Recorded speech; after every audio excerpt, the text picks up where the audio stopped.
রামকৃষ্ণনগর শ্রীভূমি জেলার একটা ছোট্ট শৈল শহর।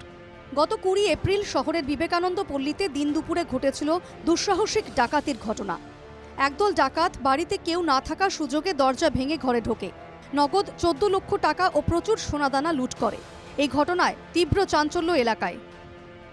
আমি ডাক্তার দেখাইয়া ওষুধ লইয়া বাজার করিয়া ঘরে আইসি, গেটও করছি কোনো শব্দ নাই, দরজাও করছি কোনো শব্দ, দরজা খুলিয়েই আমার মেয়ে কয় মা আমরা ঘরে সব অবস্থা লুটপাট। এই তো দেখি আমার মিডিলে দরজাটাও ভাঙ্গা, পিছনে রান্নাঘরে দরজাও ভাঙ্গা। এরপরে দেখি আমার সব লোকা সব শোকেস ঘটে সব খোলা, পালঙ্গর সবটা খোলা। খুলিয়া আমার মার বৃদ্ধ মা, আমার বয়স্ক মা, আমার ভাই বোন সেও নাই, আমিও একা। আমার সাইজা আইতা করে তাই জায়গা বিক্রি করছেন 14 লাখ টাকা দিয়া।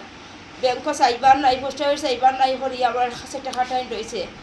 আমার মায়া হাইয়ার টাকা টাইন ব্যাংক জমা দিতা। আর আমার যত সোনা হয় না, আমার বাচ্চা সোনা হয় না, সব 7-8 বড়ি হইব, সব লইয়া গেছে কি বাকিয়া। রামকৃষ্ণনগর শ্রীভূমি জেলার একটা ঐতিহ্যবাহী জনপদ।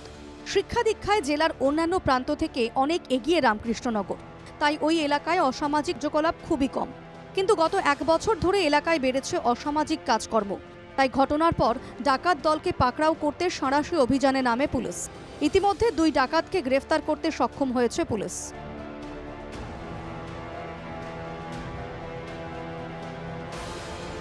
ধৃত 2 ডাকাতের বাড়ি আনিপুরের উল্লাসনগর এলাকায়। ধৃতদের নাম আরিক আলী ও শফিক আলী।